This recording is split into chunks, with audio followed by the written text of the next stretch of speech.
The next cutscene begins as Lasky briefs Locke on how there have been 5 more Forerunner events since Meridian, totaling 11 colonies destroyed as of now, and how they need to find a way to stop this.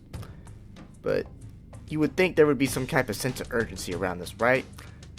But how monotone everybody talks in this cutscene, the urgency is just not there. Once again, why in the hell are we skipping everybody's reactions to Meridian getting destroyed? Or just not having a whole ass scene of Locke and Osiris explaining what happened to Lasky and the UNSC brass on Meridian? Somewhat pertinent information that we need to know. Hundreds, maybe even thousands of people are fucking dead, and more colonies are getting destroyed by the hour. The sense of urgency is just not here at all. As Lasky and Locke get to Halsey in the CIC, Locke explains how the Warden confirmed that Cortana is indeed the one activating the Guardians. Halsey then shows a Guardian that she somehow found that was not awoken by Cortana yet, and is on a city on Sanghelios, the elite homeworld, called Sunayon, which is basically Camino from Attack of the Clones, but without the cloning, as it was a pre-Covenant religious site. Since Cortana's the one activating Guardians all across the galaxy, how does she not know where this one is in particular? I have a feeling that this is what the game is implying, that she doesn't know where each one of them is at, and she is slowly figuring it out, but she's an AI, she should be getting this information instantly, if she's in the Forerunner domain, so what the fuck? How does she not know that it's not on Sanghelios? How does she not know?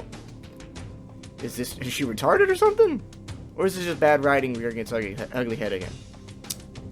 Palmer gives the suggestion that Osiris could access the Guardian if they could get to Sanghelios. Lasky is apprehensive due to the UNSC wanting nothing to do with the Arbiter and his war to stop the Covenant on Sanghelios, but Roland pulls up a plan they can use for the occasion. Using noise from the Guardian, he was able to find out the coordinates to where the Guardians were being sent to. And if Osiris would feed the Guardians these sets, they could find where Cortana is. Wow, cool! Wait a minute! The fuck? Holy shit, the scene just completely breaks the game. Really? Listen to this. Okay, if you dumb motherfuckers have the coordinates, why aren't you taking a small fleet with you to investigate and defuse the situation? Or better yet, why aren't you letting Osiris take a Normandy-style spacecraft to sneak into Genesis, or whatever place it happens to be, and catch Cortana off guard? Maybe even actually, hunt the Chief? Why would you waste time getting a Guardian to take you where you want to go instead of that? You don't need to go to Sanghelios to get to Cortana and the Chief. And guess what? With all that information now, 4 out of the next 5 Osiris missions that take place on Sanghelios, nearly half of the fucking campaign, is completely fucking pointless now thanks to the writing decision to have everyone to go to Sanghelios for member berries with the Arbiter and the Gok at the pretty visuals. It's all pointless. You don't have to go to Sanghelios. All you gotta do is just take a ship, go to the coordinates. All you have to do is put the coordinates in your ship, use your slip space engines, boom. That's it. You just have to go through a little bit of a delay. Really? You could actually probably get there a lot sooner by just doing that. Really, man? Brian Reed, did you even read The Fall of Reach? Or First Strike? Cortana actually had Halo's coordinates, and she used the Pillar of Autumn to get there as they were fleeing Reach. Alright, that was in the first fucking book, before the game. It was a gamble, but it was what she had to do. She didn't fuck around wasting time. And then all that connected in the situation with the slip space crystal in First Strike. So what I'm getting at in this situation is that time is of the essence. We now know Cortana is not stable, and is directly responsible for destroying 11 colonies. Hundreds of thousands, maybe even millions are dead now thanks to her calling the Guardians. So why would you not immediately take action and go to Genesis? I know you'd be going into an unknown situation, but it's better than sitting on your asses hoping the Guardian and Sanghelios will be the thing to help you. You have the fucking coordinates, you fucking imbeciles. Just go!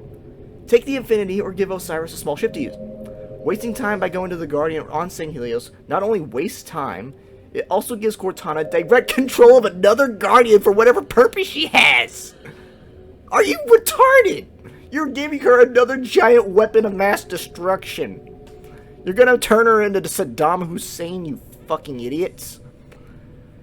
This is some of the stupidest, low effort, lacking in brain cells and cognizant thought writing I have ever seen. You apply any thought to this, And the entire reasoning for a chunk of this game, a massive chunk of this game, just falls apart. Did anyone proofread this goddamn script? Makes The Last of Us 2, yes, that fucking game, more plausible and believable than this dreck of a story. And we still have about half the goddamn campaign to go through? Fucking lovely. And what I find really funny about this is that Mrs. Cunt herself, Palmer, is the one egging Lasky to take this plan up. And she fucking convinces him to go along with it. Yes, this game continues to take points out of Lasky's intelligence for the sake of the fucking plot. Lasky. Why are they cucking Lasky like that, man? Lasky goes off to make arrangements and the scene ends with another stupid fade out and then transitions back to the Master Chief and Blue Team as they arrive on Genesis. Finally, now we can see what the hell is going on with Chief now that he's closer to Cortana now than he's been in a good while. Chief and Blue Team are then shown to be walking along a platform from where I presume the Guardian just dropped them off at when it arrived at Genesis. As they're walking along, another Guardian comes in frame as it exits slip space. Blue Team notices, wondering why there are so many of them being brought. Fred then asks why Cortana brought them there, only for Chief to pull a lock and not respond to the question and tells them to keep moving. Okay then. As Blue Team goes ahead, they approach a console that echoes an old signal that Blue Team used back in basic training, Ollie Ollie Oxenfree, which is a good Easter egg for those who did read The Fall of Reach and basically any of the Eric Nylund books. Blue Team reacts like you think they would to this, and Chief uses the console like in every other game, opening it up to reveal a large structure in the distance. Chief tries to contact Cortana, only to get no response. Going down a level, we are introduced to the general landscape of Genesis, and it's fucking hideous. It is hideous. I know the Forerunner worlds that were created are all fake, but it's still meant to be and feel real enough. I mean, just look at the environments in Halo Combat Evolved. You have all of the real life, basic geology of what would be considered a planet, but you also have the metal structures of the Forerunners there. And it's one of those things that really gave an air of mystery to the entire Halo ring. Right here, it's just like, oh, it's just all of the textures are really, really fucked. It just looks so bad. It's all plasticky and shit. So, with all the dialogue that we've gotten in this series talking about the terrain and the worlds themselves, like on Requiem, and the Halos showed how plausible they were as locations, and they demonstrated the tech of the Forerunners. This world, though, with its lighting and general environment outlook, looks fake as hell. There are even some sections where it just looks like plastic. Even some of the worst environments in Halo CE doesn't even look as bad as this beginning part of Genesis looks. It really kills the sense of wonder that you're supposed to feel upon seeing an alien world like this. And even for as pan and divisive as Halo 4 is, you can't deny that the atmosphere of wonder, imagination, and exploration that was there. You cannot deny that it wasn't there. And to see something like this, it continues to damage what makes a Halo game a Halo game. So as Blue Team exits the elevator, wondering just where exactly they are, Fred remarks how on Meridian there was a lot of destruction and mentions the civilian casualties, only for Chief to respond with, I know. Like, fucking what? And then Kelly says that Cortana may not have known what would actually happen, with Linda rightfully calling BS on that aspect, and then that they don't bother bringing up the civilians from Meridian for the rest of the mission. But wait a minute, what? Are you fucking shitting me? How many goddamn tangents am I supposed to go on for this? This should be huge in terms of Chief searching for Cortana. If she knowingly was calling Guardians to her, and in turn causing tons of harm to not only human, but alien populations of the planets that those Guardians were on, Chief should immediately be wondering about what the fuck is going on with Cortana. Not only that, the Chief and Blue Team really fucking hate it when civilians get hurt, whether because of them or not. I'm gonna have to bring up Fall of Reach here again, since Brian Reed obviously didn't read the goddamn thing, and just had an intern put the important stuff from them in there and didn't bother to try to make it work with his writing at all. I got three examples thanks to something in First Strike that really demonstrates Chief and his reactions to civilians or non-military personnel getting in the line of fire. This is big spoiler talk, so I'll leave a timestamp to skip through if you haven't read the books at all. First of all, The Fall of Reach. Blue Team has their first big mission after getting through augmentation. They are designated to take down an insurrectionist turncoat in Colonel Watts and extract him to a UNSC base. While the mission is successful, Chief is also wounded, and Blue Team has to make a quick escape. Disguising themselves as rebels, they blow open a hole in the airlock and escape in a Pelican, and John watches as people and debris were hurled into space. He wonders just what it was worth in the end, to extract the Colonel and having it end up with hundreds of dead in the process. It's something that deeply troubles John, and even Chief Mendez can't really shake that trouble off of him.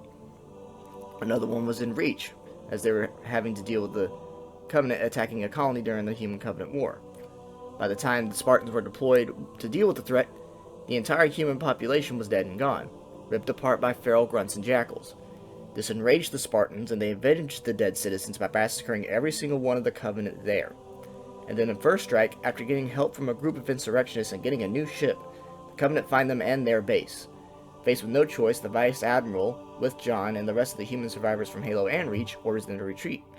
John doesn't like this move, but the Vice Admiral doesn't either, and explains just how dire the situation would be if they were to stay and fight, and that there was no chance of winning.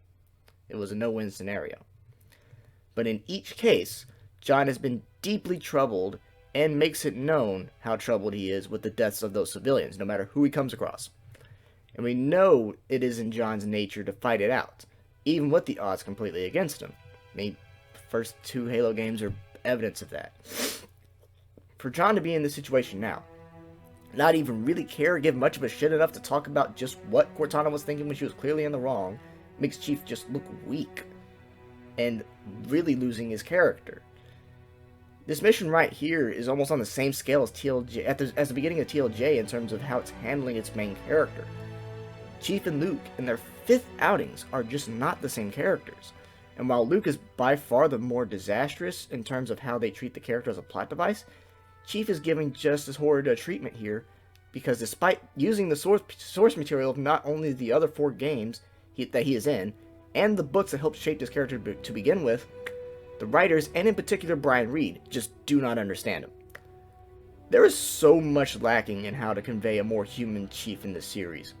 The build-up and execution are disastrous, and considering how we only see Chief for 3 missions after this, yes, fucking 3, and you only play as him in 1, any good that the story might still have is not going to be able to shine through.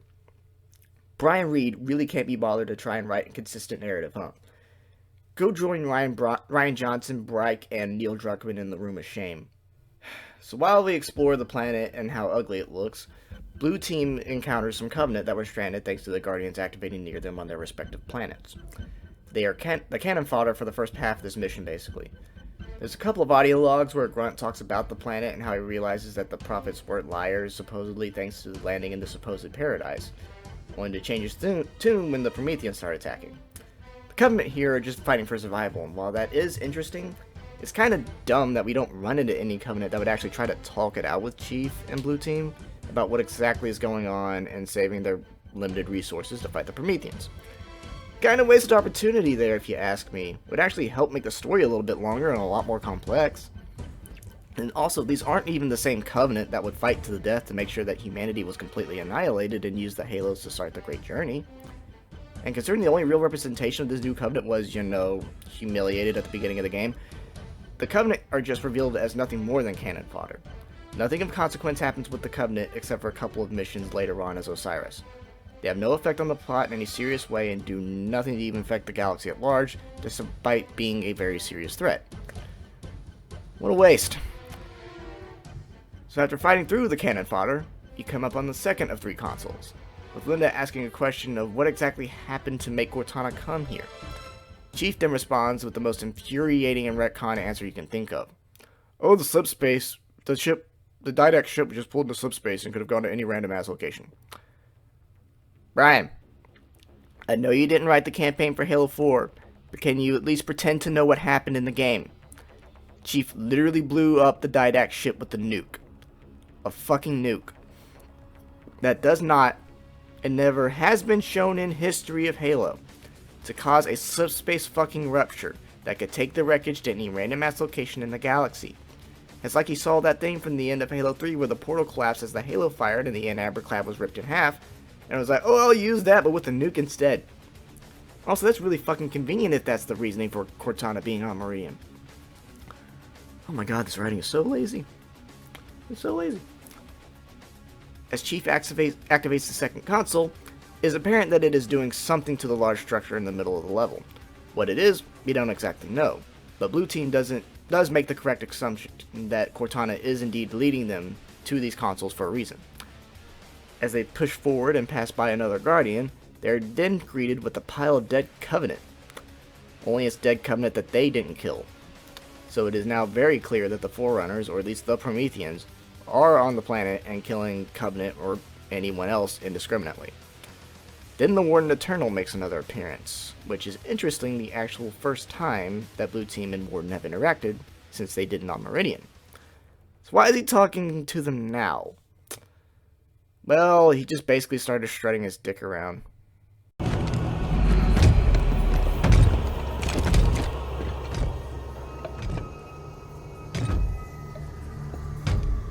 Identify yourself.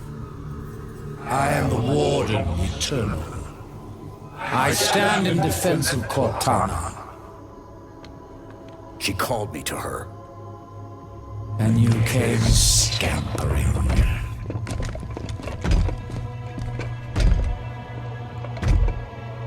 She knows your forgotten name. Who you were before you were 117. Do you find it odd your trusted companion should keep so much to herself? Take me to Cortana. Not just yet. Come. Let us talk some more. You answered her call. Why? What do you intend when you reach her? Shall I begin? When you see her, you intend to. I've come to bring her home. If you understood what she has become, you would not speak of such juvenile concepts as clone. Warden is just here to antagonize the Chief, as his swarm of Prometheans attack Blue Team as they move further along, and is using Cortana to press him. At least in the exchanges that we have with him, we still feel like Chief is caring for Cortana, so that's a plus. Warden also foreshadows what Cortana becomes later on in his dialogue, even stating quite profusely that Chief will betray her with certainty, and that he must end him to protect the created and their apparent inheritance of the mantle of responsibility. At least early on, his exchanges with Chief are decently done. You get a clear sense of his motivation and reverence toward Cortana. Too bad the game playing with Warden is really ass. Either he is impossible to fight, or he is easy as fuck to fight, depending on how your playstyle is, or how many enemies they shove on screen to distract you for his cheap shots, or the multiple bodies that he uses later on in the game. Really not fun, especially since they do almost nothing to actually spice up the encounters with him other than what I just listed. Chief, hello? So after wrecking Warden and his Promethean battalion, Cortana finally shows up to contact Chief, in voice. I And can't believe you're here. to be fair, hearing the jubilation in her voice at being able to talk to John again was really, really good to hear. It was really well delivered. We finally found Cortana. Way too early in the game for my liking, and it makes no sense for her to be here, but at least she's here. Yay. But now she's got this weird voice filter that makes her sound like the Doom 3 automated announcer. What the fuck? She always sounds like a normal human woman. Brian, stop. Cortana tells us that we are on a Forerunner world as designated Genesis. Linda asks how the hell she got here, considering Chief said that she was destroyed, with Cortana explaining that after the Didact ship was pulled into slipspace, once again makes no fucking sense, that she was able to access the Forerunner domain, which, you know, is the big data bank of the Forerunners, which actually cured her rampancy onset, despite the fact that Cortana had such a little chance of surviving that even if they made it back to Halsey per the last game. Brian, do you not remember the campaign of Halo 4? I doubt to hell and back that even if Cortana was able to enter the domain, she still wouldn't have made it through. Mainly because Forerunner tech isn't human tech. Even with how advanced the Forerunner tech is, you'd think the Librarian would have actually found a way to cure her in Halo 4, considering, you know, when she snatched her to tell her all about what was going on with Chief and Tydak 2. Huh? And that's assuming if it made logical sense for her to end up in it in the first place. But it isn't. It isn't thanks to you. Did you not see how badly Cortana was behaving towards the end of Halo 4 because of her fucking rampancy? Know what that condescending bitch said to me after our first game of chess? Cortana, Even I don't call it by name anymore.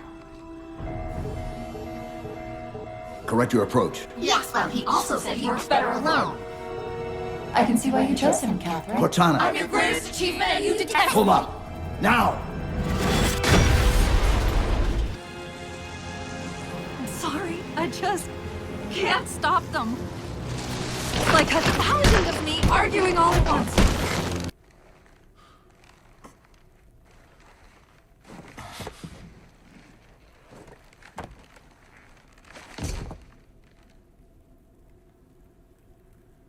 Are you okay? I monitored the data pulse.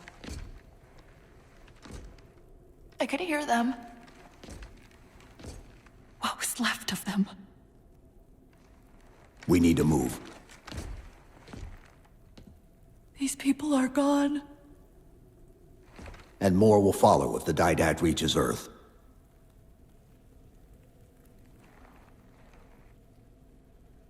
They'll pair you with another AI. Maybe even another Cortana model if Halsey lets them. That's not going to happen. It won't be me. You know that, right?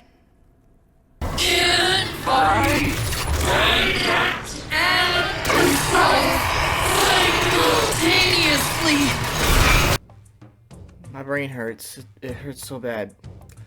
Cortana tells him that the way to reach her is to activate the gateway, which is the big building that's constantly changing whenever Chief activates the previous consoles. As Chief activates the final one, he asks Cortana why Warden is trying to keep them apart so adamantly. Cortana kind of gives a vague as fuck answer. It's like, nah, it'd be not exactly easy to say. It'd be a lot easier to tell us if you just told me face to face. Then fucking Halo 4 have a thing where Cortana would show up on his helmet feed. Why can't you just see him now?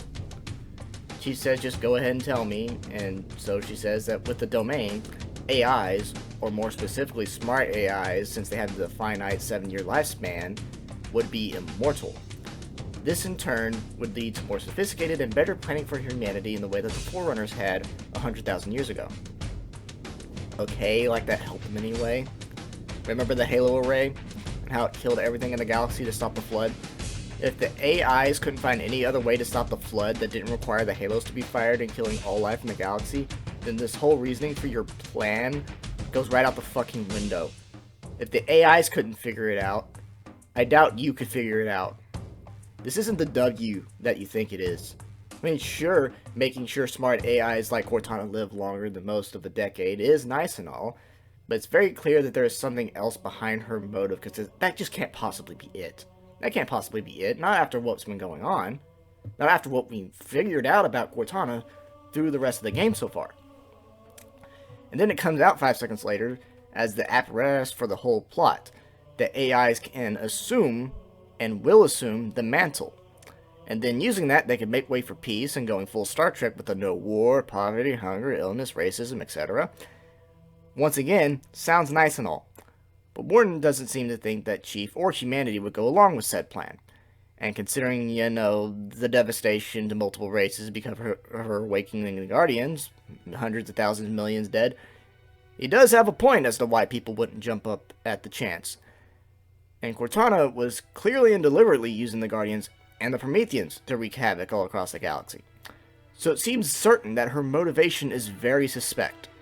Chief even confirms it himself somewhat, as he says that the Didact made it clear that the mantle was enforced through Imperial peace. Which, unless that was in a terminal or a comic, I have no idea if that's actually what it was meant for. But I'll take your word on it, Brian Reed. I'll take your word on it. Cortana says it won't be like that at all, though. Okay, I'll take your word on that one, too. Totally not devious at all. After fighting through some more Prometheans, they finally reach the gateway, and Cortana says that Blue Team will be the first organics to enter since the fall of the Forerunner Empire.